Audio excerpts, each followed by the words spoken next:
Adesoma ma yemo kwa ba Adom TV kase so don hwe kase ene ye de bro said ye wonim no no ensam no de edimu akotene bi ene se Ghana man panyini e de nsam atodwa se o ye nhyehyeye said ye be ye mputudwuma betimi ahyeta de friends said a big push ene what the honsam atodwa ye friwa ye de ne betwem na yakwa akohwe enkan kopom so afon so de atodwa se wa wonim se oton no ma wo kwantempon so bia na bomoden ase wankasa wo be free o enti sadia enye obi na akumantwi o mo be pia watiko no ma yiu afri emonten so ene so mo nsam ye de bebro ansa na ne kwakwa no osoafo hwa ahode de wonsam sunsu de atodwa se wa wonim se wo de aban ka enyina mahoden bomoden so obetua enti sadia empanyifo behwe na animanimu ya ye yiu afri yakwantempon no so ensam bi eka we ho ne ye de ebro odi am je so ye obidom bi edukomi anwumre me na me so mo ye na ye homra na ye ba ye mo nwansam na nkasam Yamu akwa babio na fe yemunwa ensem na nkasam Ghana man panyini ine ne wode nsem atodwa wose dwumadi friends said a big push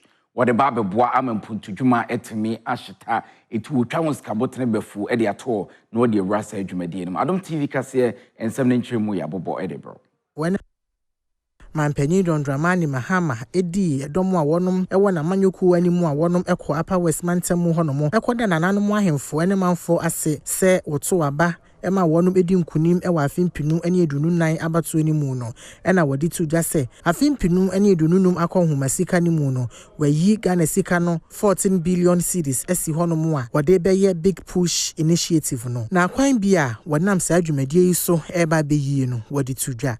Cabinet will soon approve priority projects under the Big Push infrastructural program. Understandably, a significant number of these priority projects will be in the road sector.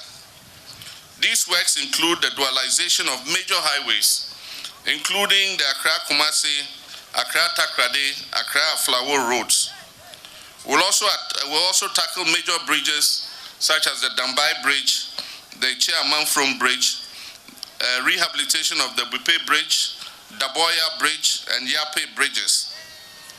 We're also designing a new expressway between Accra and Kumasi, which will reduce the travel time between the two largest cities in Ghana to about 2.5 hours. Ekasa yemu no wadi tudwa se wonom ayenhyehye edu akire ya contractors a wonom eyi sa akwan nyina no obema wonom akade sebia obetumi ayi wonom adwuma entem. These roads will not only enhance trade and transport, but they will also stimulate cross-border business and revive economic activity. Equally, we'll upgrade roads in the Wa East, Nadoli, Dafema, Buse, Isa, and Sisala East districts to improve access to markets, schools, and health facilities. Work will begin very soon. In a few months, you see contractors on all these roads, because the money has been provided in the budget.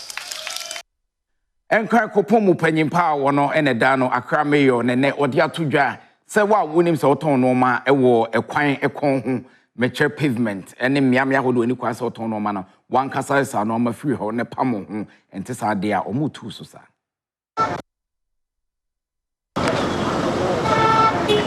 Sebeye na so mafo no bie tete kwantempon ho eton niema enye ne kwaso eto betumi atwa ewo nkramanta no morning no mayor yo wa Accra Metropolitan Assembly Michael Pakpo Alote erikokobo anu odin emedwedefo nyina se wo mompa ne toto empeno no ade a ebeduru bunada kotonima abosumede toso aduonu afimpenu anaduonu wenum nemu na omoniema wo to no kwantempon ho bia ene kwaso wo ton niema no na wonom afiri honom anye sade a wonom aso ebeye hyepa abra ofrens ntwerefo nhyiamu na ne nsim yi wo kyeremu no ena ode sansim yi atudwa na ye kan ne se wo hwe ya kwan no so a kofo amuton nyama ebi e Nigeria fo ebi omunya begu kwan no so a wo hwe nyama amoya emfata na ye ntwema bibi nsi se me yo atrase ma obi ewu me ntwema ni nsi nti me pamocho se na ya kan dada wo nkremu no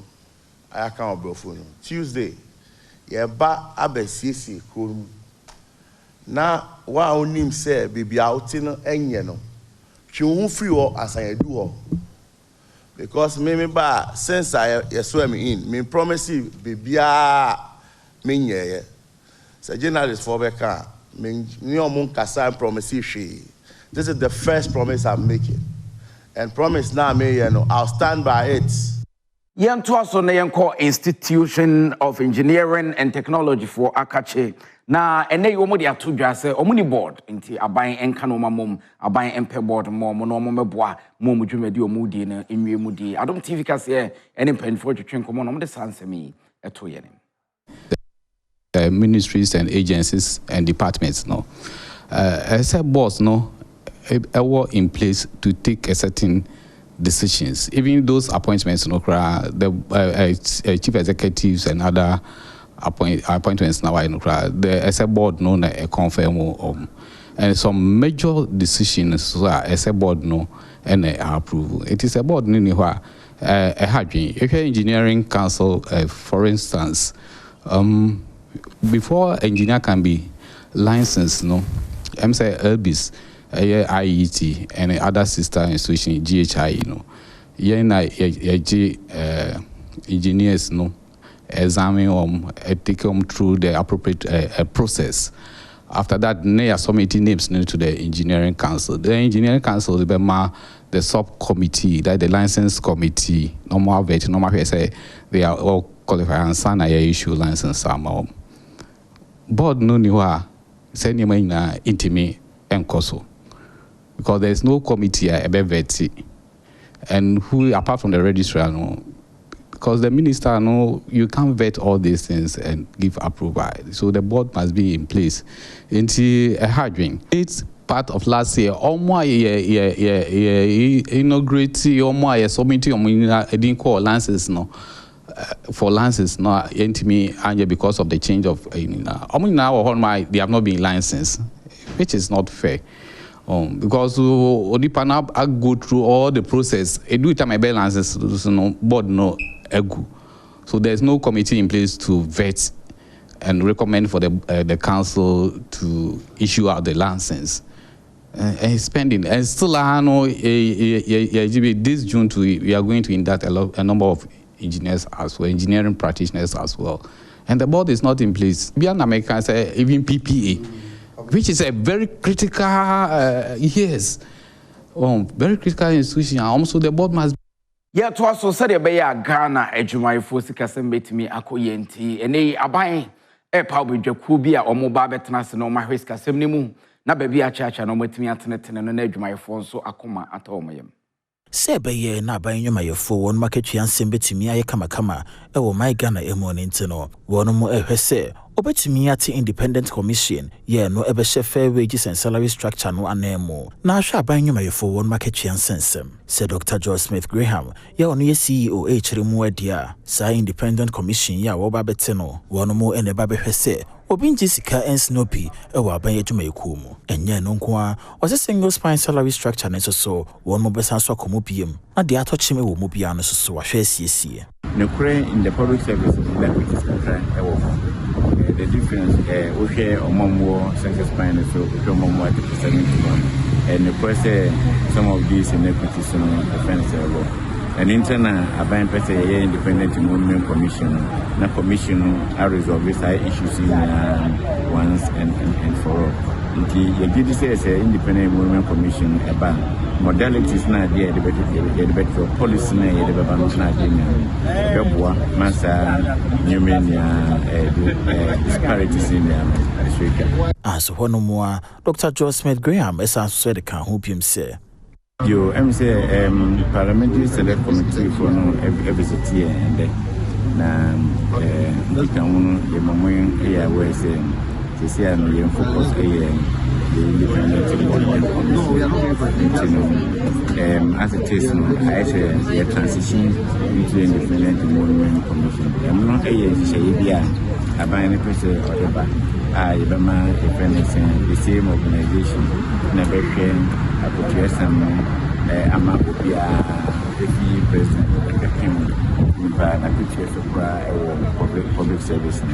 Oguso ehwe Adom TV kase afedie du so yenkwane yenkwe asemba ko a ene beda pono so na nipa dodo na enkanka adwadifo wona wokra no ma ene wona woton no ma wo manga na mu no di dollar hodwa eye dollar se ebe ma kwan ama watimi ayi e wo bank ana se ebia pese odidi dwuma bi sign na Bank of Ghana for enhyehyeye esitie esanse panyini ba ko a Bank of Ghana waka board ho eba abonten beka so emra bi ba enti ade hu ebeto manfo so yenkɔ sign na munsam esitie enti Bank of Ghana foreign exchange ho sensam no say enesitie na ye hyase a Bank of Ghana said ye nyina yenim no ene omode nkrata ba abonten aba betwem said ye normal AC ekwa ni nyina efa withdrawals ahodo ho na panyine ne de asem ne baaye no enkra Bank of Ghana for edemaya na se nkra na yete ne se amani padodo na so enti obi apese okoyi ne dollar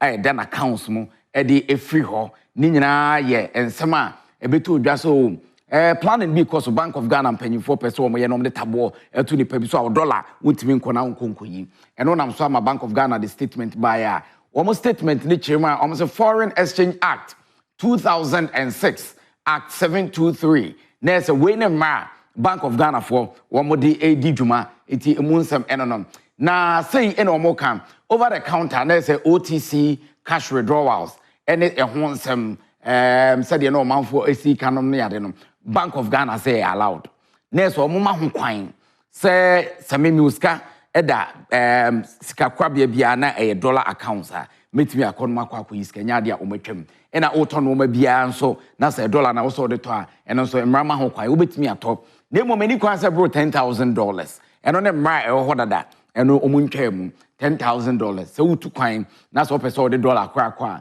eni kwan say bro $10,000 ana cedi kwa eni kwan say bro equivalent na say obubum de ba dollar ana say osesa de dollar eni kwan say bro 10,000 ebi onso no se koba se bia ukuta check ana checkbook ukasa wo sign kwa eno so emrama ho kwan eno so eni kwa se bro $10,000 eno ne ensema in the Bank of Ghana for edi abeto mountain eti wo mo kind people esi so ama Ghana de hye nyina ati bi se Bank of Ghana enya de a omumra na eda ho no omasesa no omonsesa emra no eti Ghana fo nyina enhye no so na afei yeni emra no so nti ensem bi e ba mountain bia no enye sa enetie enti emunsem enonom yemfiri ona afa yemfa yeni enchemu ewo ensem foforo ma osofo a wohwe ahoden de wonsem so de atodwa se sabe prekunam yere ne fe ena krachi sem so edi ne fe open na mahode atuaka ai bi mo ya antobro enti se ode omo ka na so wantua ombetwa okanem Oswafo ye ohwa hodendia ho sem so ewo my Ghana emu eye John Jenapo mene wo kase na ni abresa krodom Osi ministries departments and agencies are at the ECG adwuma ekuo no waka nyina no ombo homodin ase eka omode no mbetumi achia ede ama adwuma ekuo na anya saade a wonhwe wo manim kwan enchekora obeyi wo monkanea efremu abra one members a wono meka energy committee ho ma hwebedwafie edi nkomo no ode tudwa se eka abanyuma ekuo ahodo wo my Ghana mu won mo de ECG adwuma ekuo no enya sim koma akora na mpempen so asese adwo no de ehwo abehia so behye wono mo awo wono mo achia anya saade a wonkania obetwetwem. So the system is challenging. I see light at the end of the tunnel. I believe that we'll make progress. I believe that if we commit together, we'll be able to resolve it. In the petroleum sector, I was with some of your colleagues at OTC. We had a very good time. We met Exxon. They've expressed interest in coming back. We met other companies. They've all expressed interest. Cosmos and the Jubilee partners have indicated that they want to spend $2 billion in the sector. ENI have also indicated that they want to spend about $2 billion in the sector. We're going to bring to Parliament some reforms in respect of the Petroleum Exploration and Production Act, Act 919, to make it more attractive so that we can bring in people. Because crude oil production is declining at a very fast rate, and we are worried about that. So one more was also which say cabinet no ama woman maybe I was one more diso and you may copia sebanase will chem kanya mua any quanse one mon kanya with chemo. Cabinet has also adopted a position and will brief you, Chairman. All MMDAs are supposed to pay for their electricity bills. They have to budget for it. We've identified what we call critical institutions. They include the health sector, the education sector, the security agencies, and the presidency. Even with that, so if you take the health sector, is the theaters, the laboratories, the wards that will be exempted. If you take the education institutions, dormitories are not part, restaurants are not part, only lecture theaters And so we've classified that, and Cabinet is granting the approval and will publish that.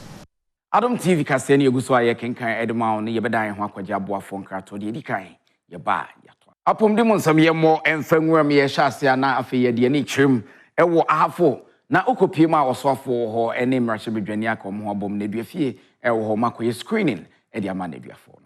For Manton Muswafo, when Mrahye Bedwani a wogina mu ma wona, Stephen North mpeswa so aka wono montoma abomu ya ne duafo a ewo Kenyasi prisons camp or the free health screen share so edi ema wono mo anso hono mu a owie ye no wasanso nya pere a ne duafo wono mu edi nkomo ya nema hodron so wode hwocheche wono mo Abraham Mrahye Bedwani a wogina mu ema wono Stephen North Dr. Ebenezer Kwakwado woni Adom kase edi nkomo no wo kire mu de namso ntia ne duafo or the free health screen share so edema wono mo activities or yes obeba be no me so me yes me the health screening beka ho enti ohwemu a ya ba be screening ye image no ewo diabetes hepatitis B na I ya dwen pone se ye benya report no na obia owo challenge bia wo san hwehwemu a yaye no ye besan aso mo asene in terms of medication and further treatment na from a health background no me free say omapomuden no ade a me number one priority ye ba ye no omo akasa asan so am omo assurance say omo health center na say clinic ya omo AC no ye behwe na yakan ya ho odin abom me ne DC and regional minister na ya bebo ama omo complete say de be ya say obi ewo ohaw bi wona pomuden a onko abonten na omo betumi ahwe no ha before any referral can take place. Ejwadi mu nsam ye bo e de ewramu dia ene panyini bi a wabempa yi usikasam toto ye ho e de atodwa twetwem senti a Ghana yisikasam etimi ehuru agina brane na afi obia de osibo ma Cedi no. America kra ebanye na Ghana Cedi na hoden soronko a enya asem ketoa so de ene kutoni mabosome de to dunum afimpi mienu ne adununum ejina ho no mu a oto America dollar ba kono Ghana Cedi ne dumienu ene ekiripo aduanan num na kire se Cedi na hoden no apagya ne mu pa ipadodo na akire wona adwene wonuyama bi a osusu se no na aboa ama Cedi na enya hoden a etesa Dr. Thomas Boaben ekire sikasem e Ghana Mensu Aponkese University of Ghana Business School mu a wono so akire se globally no say Trump etna akonya so no aye niam bia ama ewiase be bia dollar na ho de akofom ana yenso enya so mfa so bie enti eno ne ye de din ka ba niam bibiri nso wo ho a aban dada no ye aban fufuri nso abayi ye niam bia ka ho ano so ama confidence aba Ghana fum confidence aba omo musko mbeso mo de hyenwuma mu enti ama ye ho edi in fact we had last year in every gold and cocoa. Yanso said dollar no a year dear and a Cedi no a home de coffee. Owie ye osani tudwa so owarehye mu ye pa sa abanya otiso yi ebetumi abomodin ma Cedi na ho odin a wanya no etumi agina na so na atena ho ache ne mom enkonkoba se ebesan ate akoda bi wo kire enwoma hoduro bi a ban betumi aya ebeboa ama Cedi na ho odin no bekoso agina ba bi agina ya. See we hear Bank of Ghana say o my idea T-bill, treasury bill, rate no. On say my interest no akofom and I say I stabilize it and kosoro. Ama inflation so cry then aba from somewhere 40% abedu bibi. Enti no a good sign. Na aban so niema no the way almost handle ska to omo niema no ne transparency bem na citizens and investors nyina hu ne say ebe boy but yemi eni so ko exporters no.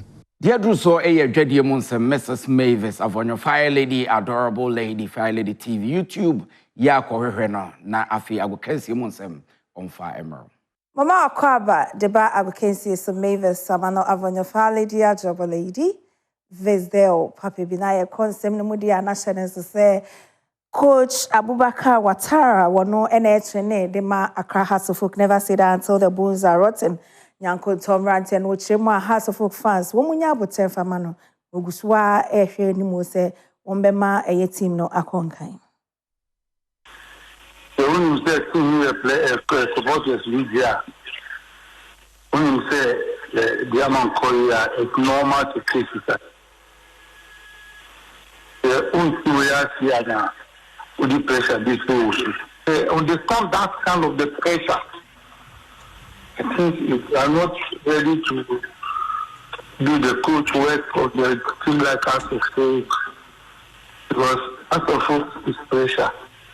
And the pressure is motivation. Because a month for the end of the year, almost we have to do young critics as well.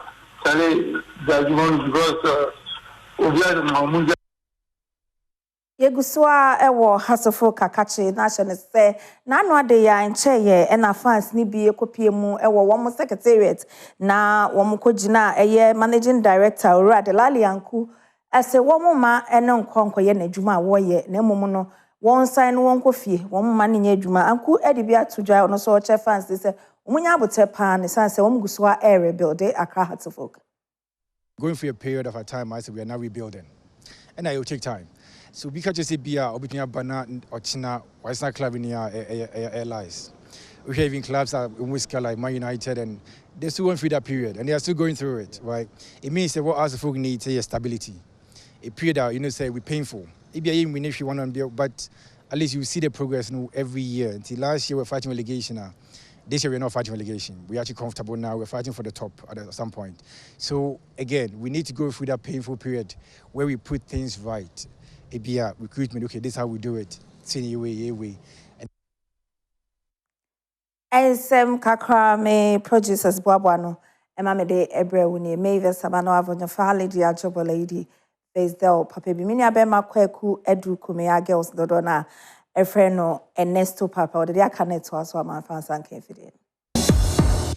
Young Tantra Hills na okupimu ewo ha wo bia se ekobase bia shan bi kwa etimi ebo ho ban nomne ne ade friend retaining walls okupimu a said ye SCSA ne said o manfo si pone ho na ha adweno manfo bi aba montia be kasa sempanyfo nya ho bibi ansa na yakasa me ho yanka one more to Tantra Hill underpass and Potemu Honomo, any amani boni and comotry mu and wadi to just say. To be at Tantra Hill underpass, a woman, and Yakura, and a wonum ekato also say, a bebra busumi munye, and a wonum in who say, underpass, no who baby, I shall see a papai, and I'm swama. One more was sister and Nadia Dani be, and for Sa Quanyano Soa. Iron rods are what years are underpass no. What shall see a area now near Mani Buni etching commono, what they are decided to a buying, and a Ghana highway authority and you say, one share, we may see how we said the Bayer and Yensamo. Bed 2 months in and me time for her, but my father and me who said, I don't know, I started what the other end honor. But we have a Jirigu Sadwa, and no Nam Suma, Starphone to me, going to chat iron rod. Until you finish say, calling Yadia, I started saying, here. They said I had no dragoon. Ama a quantity thickness no swat. Sen case a car be pimpa, a bit about better inner lane, ha. Maybe I'm a inner lane. Into your best ramping for say, Yahu ya can was me. And the menu ya said, Bibi or why bet my yafa. Nay, any the other side, and also I make us say, oh my, that dear now what I was for. Eddie almost servicing a year round, you was a metal, no my. I'm an answer, can't be crab at home. Can't be told my agent to say, and was here the blocks. And then go send a BOB about bones a hormone, whole bit a hormone. Yeah, James Adia Coswa, a higher Tantra Hill. Yen free Tantra Hill, yen fear in Chimo, Mamum Russia be Jafia, now Ukupimo, Mamum Russia be Jafia, Adom Kumana and then the Krata Coma charge, and the CID, Nina for Samajan fees car, or the Quache and incense sama a poetry. A free bra, Samijan fee. Sika wa de kwama na agrada ehonsem ebetu odwano manfo dodo no aya dom kuma won ma hyebedwamu eka ho bie ena de wonom anotu mu se wonom hwese mampanyini e de asotwea imu odene ebema ne pa nanso okuada otonima abosomeda neto suduna wa fimpinu ene edununum imu ena mampanyi John Dramani Mahama e de betu dwa se wo hwe mfonyini ni mu no ehunu se enya de asamijem fi eye mfomso bi a ne senti enya de se asutwe bia ewo honom a wode ma no mampanyini kasa yemu no woda ne de se samijemfi eye saade ne ewieye no wosan kwa abefo ntentan so e de chew pai mu wode ne pa e ma amanfo nyina ya edi adanse epefe saade a woyeye no wonu ne ho ne senti na ehu hia so obetwe na so nanso emfa ho se mampanyini ede sansemi ababetudwa no donkuma won ma hyebedwamu ede ababetudwa se ejina ya mampanyini esiye no wonom agitumu a enye yie esan se wonom de wohunu ne se ade asamejemfi eyeye no ehu behia se obeyemu enhwehwemu yie ne senti wontumi nkase wapache wa kekenti no na wese woyi wani efiri Minority Whip Habib Idrisu ene MPP amanyoko no chochofo abedi akire Haruna Muhammad ena eka ne ho bi a wonom ede enkrata no ekọ saa soye miensan nyina mu. Today, myself and my colleague minority members, we have petitioned Shraj, we have petitioned the CID, we have petitioned special prosecutor. And what we want them to do is to conduct an investigation into the matter, and so that Mr. Stemiji, if he has not committed any offense, he declare properly, but not the clearance His Excellency John Dramani Mahama has given him.